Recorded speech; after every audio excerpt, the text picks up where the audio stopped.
Alright, this is Numbers 3 in the Prager Rational Bible. Okay, verse 1. This is the line of Aaron and Moses at the time that the Lord spoke with Moses on Sinai. Alright, so Jacob Milgram notes that of the 78 times Moses and Aaron are mentioned together, Aaron, the older brother, precedes Moses only in the genealogical texts. In the rest of the Torah, Moses is listed before Aaron. Why? Because Moses earned the honor of being listed first. Being a firstborn is not earned. It is a product of random chance. I don't know about that, but anyway. Moses earned the designation of being listed first through moral achievement. Random siblings and everything else, the Torah is preoccupied with moral achievement, not birth order. Other ancient societies, most societies up to the present day, considered the firstborn to be the most important child. To this day, it is how leadership is determined in royal families. In the English monarchy, for example, the oft-repeated quip was the heir and the spare when the second son was born to a king. And the law has been changed to allow for a female succession, but succession is still based on birth order. Remarkably, in the Torah, it is the younger brother who almost always prevails. Jacob, not his older twin brother Esau, inherits his father's blessing. Joseph, Jacob's 11th son, is the favored son and the great family success. A generation later, when blessing his grandchildren, Jacob switches hands to privilege the younger Ephraim over his older brother Manasseh, and Moses is the youngest of 3 children. And the Torah now goes on to list only the descendants of Aaron, but not of Moses. And according to Umberto Casuto, professor of Bible at the University of Rome and the Hebrew University, the Torah omits any mention of Moses' descendants because this list consists only of the individuals who had priestly roles. In Exodus 6:23 through 25 also omits mentioning Moses' children while naming Aaron's. Perhaps they did not have priestly roles, perhaps because Moses' children were unaccomplished, or perhaps because Moses' descendants were worse than simply unaccomplished. And the book of Judges implies that a descendant of Moses was involved with another golden calf incident. Judges 18:29 through 31. Whatever one assumes happened regarding Moses' children, what is clear is that Moses does not live on through his descendants, but through the Torah. We live on, not necessarily through having biological children, but by passing our values on to the next generation, whether our own children or other children. Alright, verse 2. And these were the names of Aaron's sons: Nadab the firstborn, and Abihu, Eleazar, and Ithamar. And these were the names of Aaron's sons, the anointed priests who were ordained for priesthood. But Nadab and Abihu died by the will of the Lord when they offered alien fire before the Lord in the wilderness of Sinai, and they left no sons. So it was Eleazar and Ithamar who served as priests in the lifetime of their father Aaron. So Leviticus 10:1 through 7 tells the story of the deaths of Aaron's 2 oldest sons, Nadab and Abihu. God struck them down for engaging in improper ritual behavior in the tabernacle, offering up strange fire to God. And once again, now in the case of Aaron's sons, The youngest, Eleazar and Ithamar, supplant the eldest, Nadab and Abihu. In this instance, it is because the eldest brothers died, but nevertheless it provides another example of the youngest supplanting the eldest. Alright, Aaron's descendants and the other Levites are Israel's priests, just as Israel is to be the nation's priests. Alright, verse 5. So the Lord spoke to Moses, saying, Advance the tribe of Levi and place them in attendance upon Aaron the priest to serve him. That the Levites are brought forward for priestly service does not mean that they are morally superior to the other Israelites. Of course not, no. Different groups of people, just like different individuals, have different roles to play, and no group or individual is inherently better than any other. And this applies to the Jews as a nation. The Torah's view is that God and the Torah are superior, not the Jews. However, the Jews do have a distinctive role to be a kingdom of priests among the nations. Exodus 19:6. The Torah's emphasis on the priestly service is due to the Jews being fundamentally a religious civilization, a term coined by the Jewish thinker Mordecai Kaplan, or Kaplan, I guess. Because the Jews are a religious civilization, a secular Jew is, from the Torah's perspective, an oxymoron, given that the raison d'être, or however you say that, of the Jewish nation is a religious one, to be a holy nation, and to bring God and His moral law into the world. As the prophet Isaiah says, in God's name, My witnesses are you, the nation of Israel, declares the Lord. And ultimately the apostles of Jesus would be His witnesses. Yep. Now, this does not mean that a secular or even an atheistic Jew is not a Jew.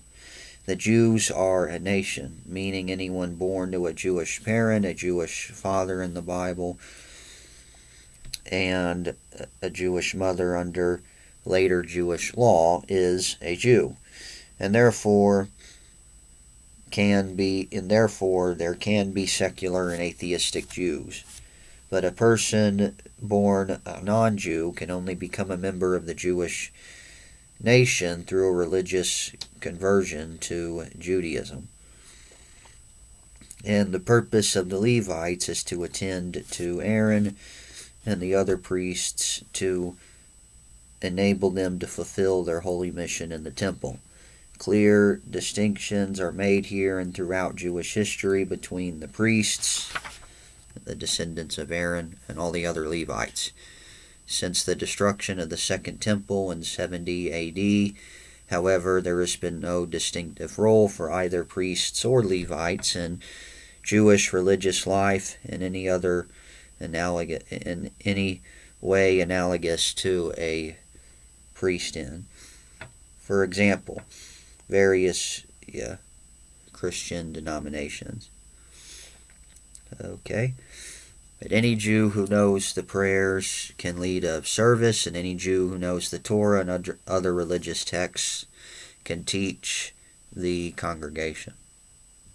All right, verse 7. And they shall perform duties for him and for the whole community before the tent of meeting, doing the work of the tabernacle. Verse 8, they shall take charge of all the furnishings of the tent of meeting, a duty on behalf of the Israelites doing the work of the tabernacle. So the Torah reiterates the purpose of the priests, to serve the Israelite community in the tabernacle service. All right, 9. You shall assign the Levites to Aaron and to his sons. They are formerly assigned to him from among the Israelites. 10.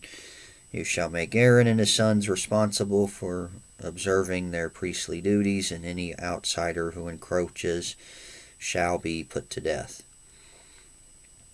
So according to Ronald B. Allen, there is a special poignancy, poignancy, there you go, poignancy, in this verse as it follows the paragraph reminding us of the deaths of Aaron's sons. They were authorized persons and used unauthorized means. So if the sons of Aaron were put to death at the commencement of their duties, how dare an unauthorized person ever think to trespass? And 11, the Lord spoke to Moses, saying, I hereby take the Levites from among the Israelites in place of all the firstborn, the first issue of the womb among the Israelites, the Levites shall be mine. 13. For every firstborn is mine. At the time that I smote every firstborn in the land of Egypt, I consecrated every firstborn in Israel, man and beast, to myself to be mine, the Lord's. So in the 10th plague, God killed the firstborn sons in Egypt.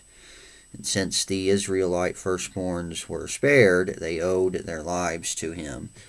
And at that time, a firstborn animal was substituted for the Hebrew firstborn male.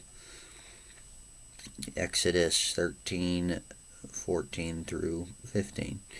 Here, God consecrates the Levites to divine service in place of all the firstborn, thus enabling all other firstborn sons to lead a normal life.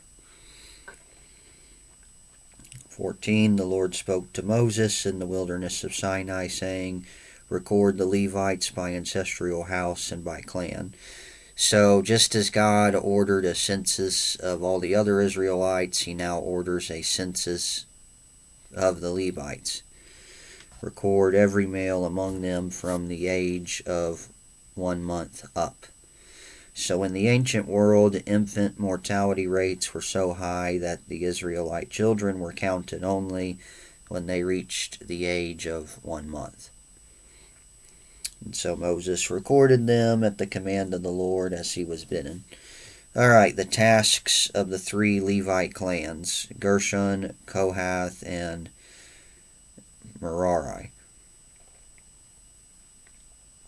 All right, 17. These were the sons of Levi by name, Gershon, Kohath, and Merari.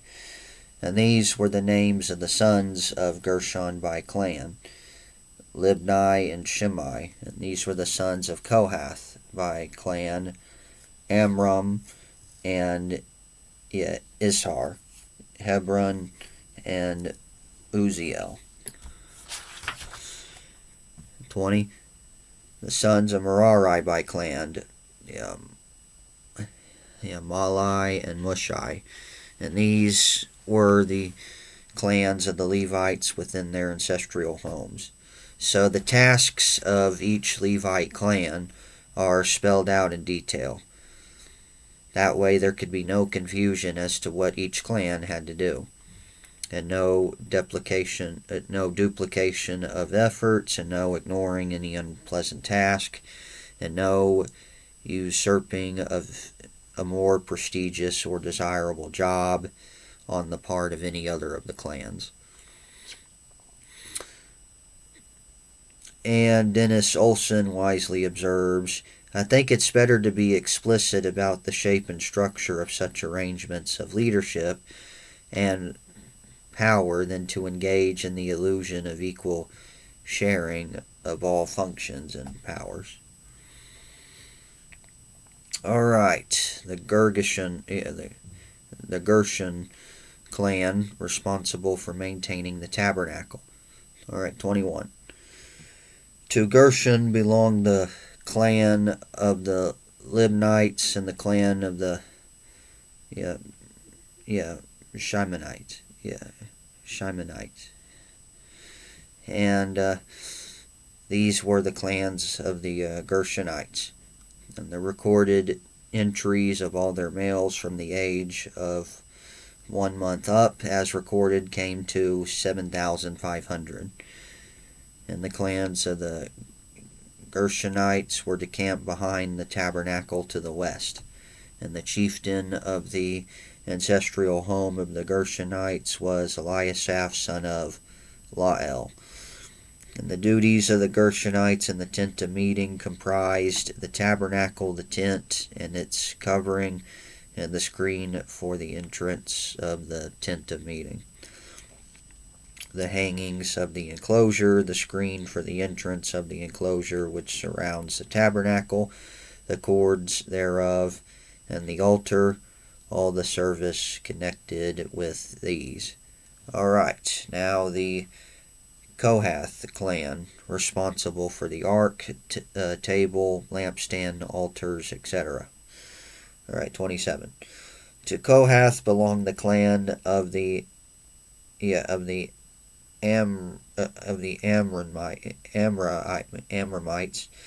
the clan of the Israelites, and the clan of the Hebronites, and the clan of the Uzzielites. And these were the clans of the Kohathites. And all the listed males from the age of 1 month up came to 8,600, attending to the duties of the sanctuary. The clans of the Kohathites were to camp along the south side of the tabernacle. The chieftain of the ancestral house of the Kohathite clans was Elisaphan, son of Uzziel. And their duties comprised the ark, the table, the lampstand, the altars, the sacred utensils that were used with them, and the screen, all the service connected with these. 32. The head chieftain of the Levites was Eleazar, son of Aaron the priest, in charge of these, attending to the duties of the sanctuary. Okay, and then the Merarite clan, responsible for the tabernacle's planks, bars, posts, sockets, etc. Alright, 33.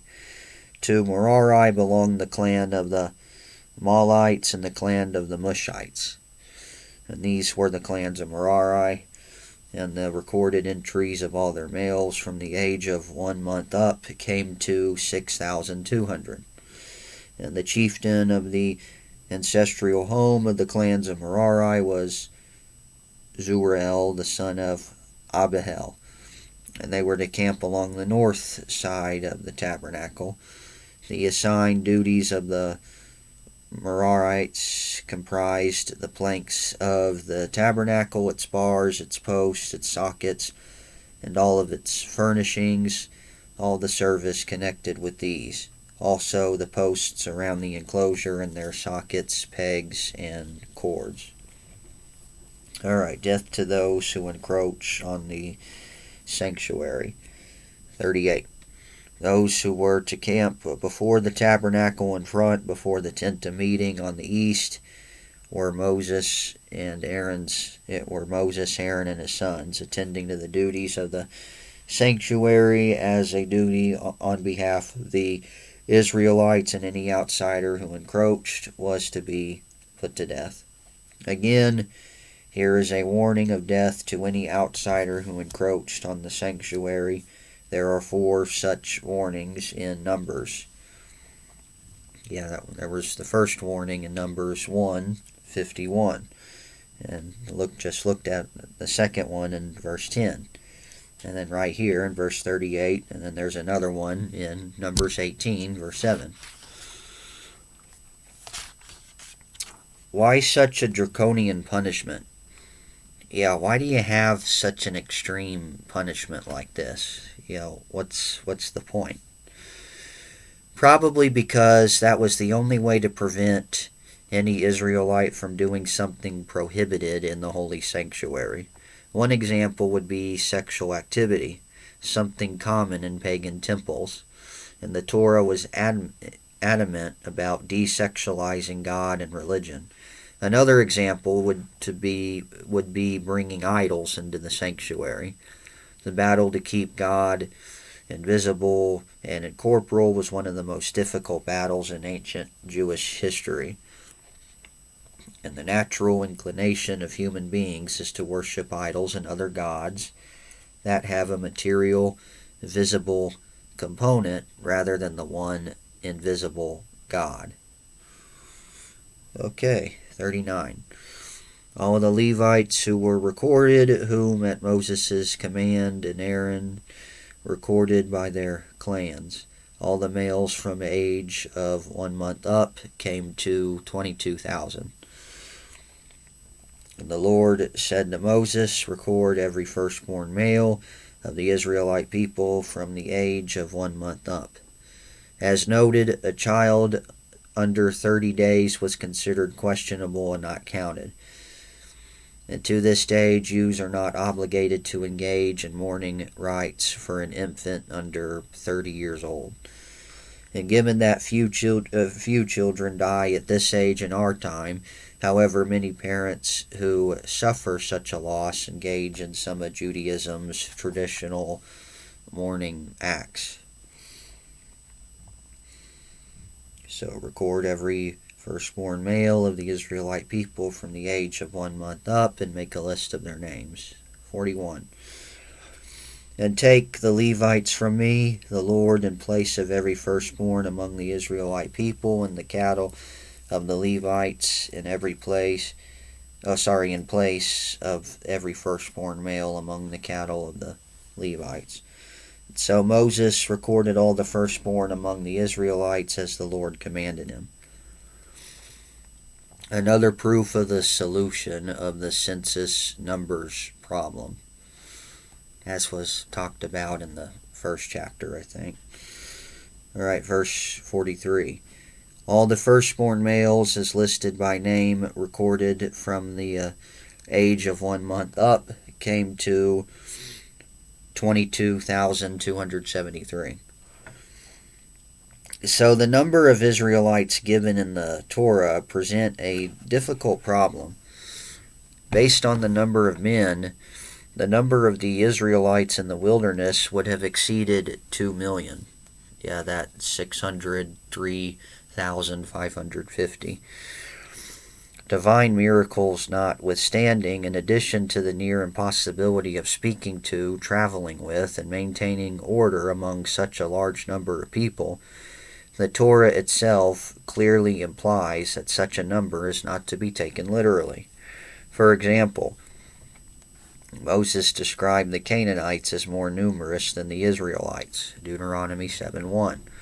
Yet it is inconceivable that there were more than 2.5 million people in Canaan. And there was that little commentary in chapter 1 for the solution offered by that Ronald B. Allen guy, that the Torah's numbers basically were 10 times the actual amount. So probably the 603,000 may not have actually been that. It may have been around maybe 60,000. And this verse is likely another proof, given that there were only 22,273 firstborn males. So the total number of the Israelites could not have been 2.5 million. Maybe it would have approximately have been 250,000. Okay, which 2.5 million definitely would be 10 times 250,000. So I don't know. Alright, and then the Lord spoke to Moses, saying, take the Levites in place of all the firstborn among the Israelite people, and the cattle of the Levites in place of their cattle, and the Levites shall be mine, the Lord's. As the redemption price, and as the redemption price of the 273 Israelite firstborn over and above the number of the Levites. Whereas the total number of firstborns came to 22,273, the total number of Levites came to only 22,000. So thus, the 273 firstborns did not have a corresponding Levite to serve God in their stead. So the Torah's solution is offered in the next verse. Take 5 shekels per head. Take this by sanctuary weight, by the sanctuary rate, 20 gerahs to a shekel. So the additional 273 firstborns are covered through a 5 shekel per person contribution that exempts them from religious consecration. And give the money to Aaron and his sons as the redemption price for those who are in excess. And so Moses took the redemption money for those over and above the ones redeemed by the Levites, and he took the money from the firstborn of the Israelites. 1,365 sanctuary shekels. And Moses gave the redemption money to Aaron and his sons as the Lord's bidding, as the Lord commanded Moses. And for more on the redemption of the firstborn, see Numbers 18, 15 through 16. Well, Lord willing, I'll see that when I get to it, when I get to Numbers 18, and that's actually all of chapter 3. So Lord willing, I'll get to chapter 4 next time, but until then, may God bless you, and the grace and mercy won by Jesus, the love of God, and the fellowship of the Holy Spirit be with you all.